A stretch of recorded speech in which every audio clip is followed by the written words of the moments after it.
attentif, conscient, sa division cesse.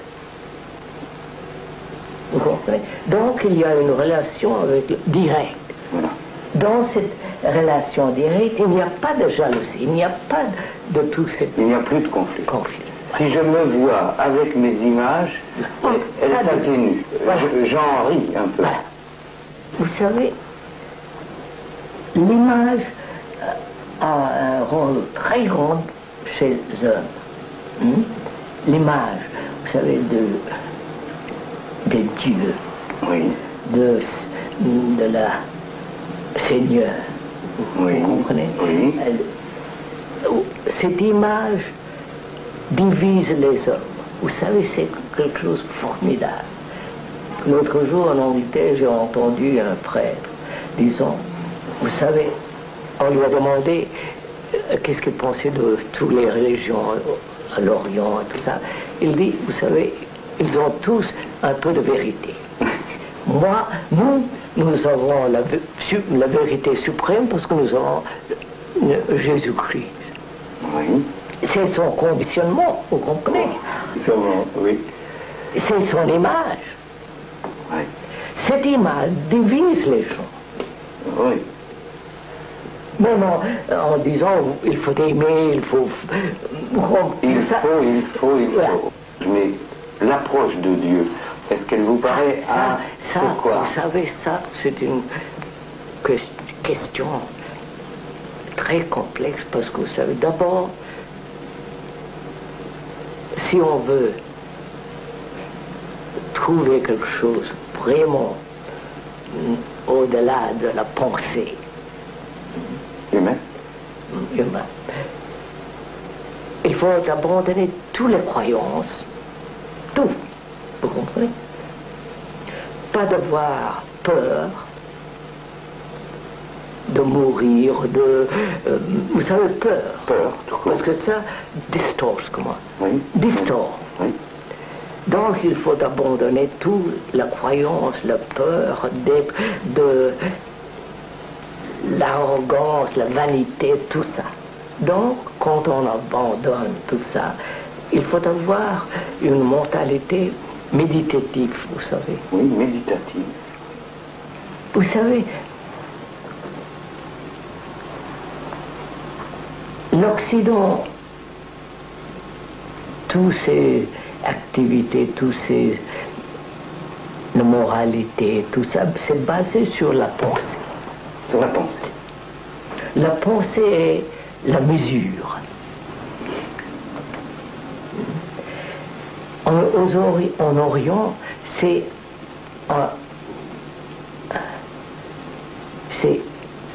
immeasurable, comment? Pas basé sur mesure.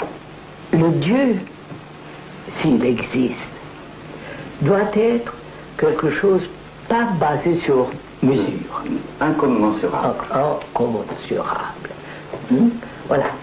Pour le trouver, pour l'appréhender, pour le chercher, la pensée doit être tout à fait tranquille. Pas de mouvement de pensée. Oui. Vous comprenez? Très bien. De chercher, de se distendre, de se disturber, de se... Il faut tout à fait tranquille. Pas par la discipline, parce que c'est l'acte de la pensée volontaire. Donc, il faut avoir cette attention. Dans cette attention, la pensée n'existe pas. C'est ça. Elle est harmonie. Voilà. Elle est paix. Et dans cet état, oui, il y a une tranquillité extraordinaire. La paix. Dans ça, on peut... C'est une géographie.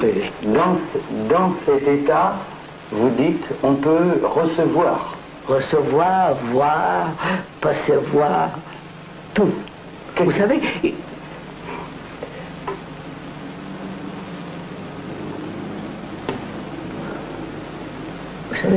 la division entre the observer, comment l'observateur et l'observé n'existent pas. Vous comprenez? Il y a un moment où il n'y a pas cette division, l'observateur et l'observé. Vous savez, quand cette image n'existe pas entre vous et l'arbre, oui. Quand il n'y a pas cette division, il n'y a pas l'observateur, seulement l'arbre. Oui. Vous comprenez? Je comprends. C'est le fait. Vous savez? Et non pas l'idée. L'idée, c'est ça.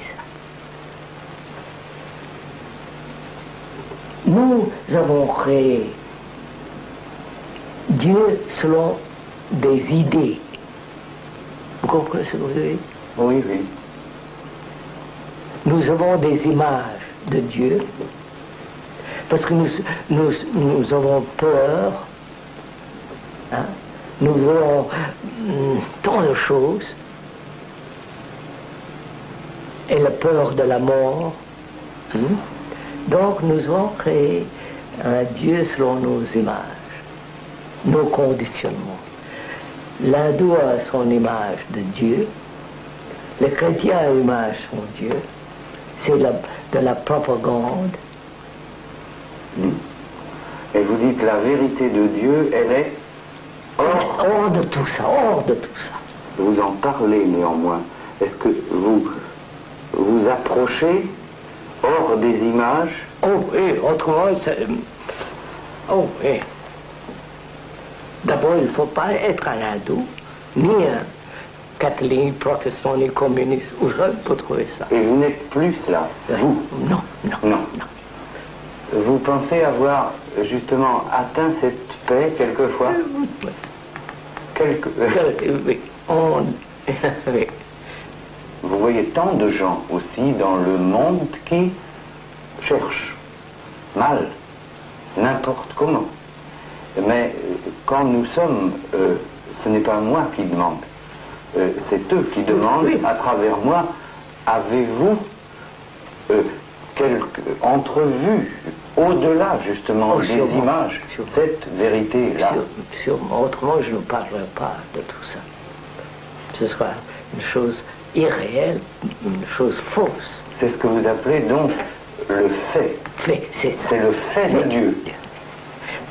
Je n'aime pas ce mot Dieu. Ah, expliquez-moi bien cela. Parce que ce mot, c'est tellement conditionné, altéré. Oui. Politiciens l'emploient ce mot. Les prêtres emploient ce mot. Oui. Le général qui va tuer les hommes emploie ce mot. Oui. Quel mot faudrait-il employer? Pourquoi il faut être libre de mots. Vous savez, la pensée est mesurable. Ça, ce n'est pas la pensée. C'est quelque chose tout à fait différent. La méditation est le chemin tout de même. Oui, voilà. C'est le mot qui est le plus commode. Oui, la méditation, oui. Ce n'est pas une technique. Non. S'il y a, voilà, s'il y a une technique, c'est la pensée qui fait la technique. Oui. C'est la pensée qui va créer une image et tout ça. Oui. Alors, est-ce que ça ne s'appelle pas la soumission à quelque chose là? Non.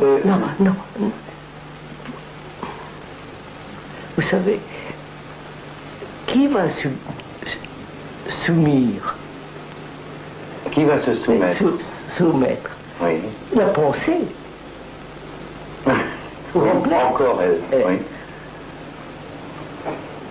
Alors, il va gagner quelque chose. Alors il faut être désintéressé? Désintéressé, de voir la tranquillité absolue. Parce que la pensée a sa place. Si vous n'utilisez pas la pensée, vous ne pouvez pas aller chez vous.